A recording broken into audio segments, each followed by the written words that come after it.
আচ্ছা ঠিক আছে, বাসায় আসলে ফোন দিও।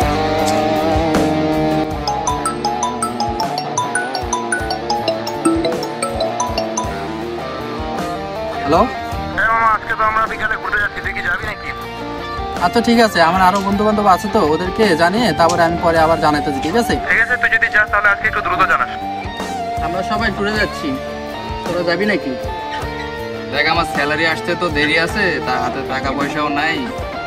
তোরা যা, আমি অন্য এক সময় যাবো না। এদের সাথে থাকলে আমার ট্যুরে যাওয়া হবে না। আমি এক কাজ করি, আমি একাই চলে যাই। আচ্ছা তোরা থাক, আমি একটু বাসায় যাই। ঠিক আছে। গতকালকে তো 25 তারিখ গেছে, স্যালারি তো তোর আসার কথা, তুই যাবি না? আরে বেটা, স্যালারিও আসছে, টাকাও আসছে, তোকে ছাড়া ঘুরতে যাওয়া ভালো লাগে না। দেখেন ভাই, টাকা পয়সা গাড়ি বাড়ি দেখে তো যে কেউ বন্ধু হয়ে যেতে পারে, কিন্তু আসল বন্ধু হওয়ার যোগ্যতা তো সেই বন্ধুই রাখে যে শূন্য পকেটেও সাথে থাকে।